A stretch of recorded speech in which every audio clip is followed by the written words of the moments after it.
कथा के अनुसार जब भगवान विष्णु मृत्युलोक में विचरण करने के लिए आ रहे थे तभी माँ लक्ष्मी ने भी उन्हें अपने साथ ले जाने के लिए आग्रह किया। तब भगवान विष्णु ने माता लक्ष्मी से कहा कि यदि तुम मैं जो कहूँ वैसा ही करोगी तब मैं तुम्हें अपने साथ ले जाऊंगा। भगवान विष्णु की यह बात सुनकर लक्ष्मी माता ने उनकी बात मान ली और भगवान विष्णु के साथ भूमंडल पर विचरण करने के लिए आई। विचरण करने के कुछ देर बाद ही एक स्थान पर भगवान विष्णु रुककर लक्ष्मी जी को कहा कि मैं दक्षिण दिशा की ओर जा रहा हूँ, तुम उधर मत आना। विष्णु जी की यह बात सुनकर लक्ष्मी जी के मन में शंका हुई कि आखिर दक्षिण दिशा में क्या रहस्य है। यह सोचकर माँ लक्ष्मी से रहा नहीं गया और वो श्री विष्णु के पीछे पीछे चल पड़ी। कुछ दूर आगे जाने पर उन्हें सरसों का एक खेत दिखाई दिया जिसमें खूब फूल खिले हुए थे। सरसों के फूल को देखकर माता मंत्र मुग्ध हो गई और वो फूल तोड़कर अपना श्रृंगार करने के लगी। फिर आगे बढ़ने पर उन्हें एक गन्ने का खेत दिखाई दिया। तब माँ लक्ष्मी उस खेत से गन्ने को तोड़कर उसका रस चूसना शुरू कर दिया। उसी वक्त भगवान विष्णु वहां आए और यह देखकर लक्ष्मी जी से बेहद नाराज होकर उन्हें श्राप दे दिया। उन्होंने कहा कि मैंने तुम्हें इधर आने से मना किया था परंतु तुमने मेरी बात नहीं मानी और किसान के खेतों से चोरी की। अब तुम्हें इस अपराध का दंड झेलना होगा।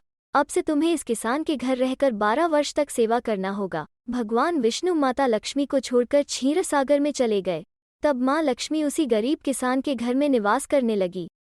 एक दिन माँ लक्ष्मी ने उस किसान की पत्नी से कहा, तुम स्नान करके मेरी बनाई गई देवी लक्ष्मी की पूजा कर लो, फिर खाना बनाना। ऐसा करने से तुम जो मांगोगी वो तुम्हें अवश्य मिलेगा। किसान की पत्नी माता का यह वचन सुनकर वैसा ही की। पूजा के प्रभाव और माता की कृपा से किसान का घर धन, रत्न, स्वर्ण से भर गया। इस तरह से किसान के 12 वर्ष बड़े आनंद से कट गए। 12 वर्ष के बाद जब विष्णु जी लक्ष्मी जी को लेने आए तो किसान ने उन्हें भेजने से मना कर दिया। तब भगवान विष्णु ने किसान से कहा कि इन्हें घर से कौन जाने देना चाहता है। यह तो बहुत ही चंचल है, यह कहीं ज्यादा दिनों तक ठहरती नहीं है। इन्हें बड़े से बड़े लोग भी रोक नहीं सकते। इनको मैंने श्राप दिया था इसलिए यह तुम्हारे घर 12 वर्ष तक रही और तुम्हारी सभी मनोकामना को पूर्ण की।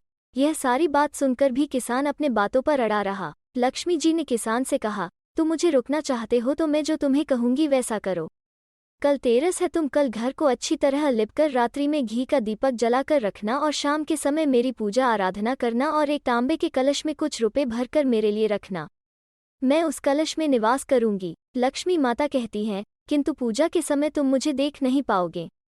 एक दिन की इस पूजा से मैं 1 साल तक तुम्हारे घर में ही निवास करूंगी।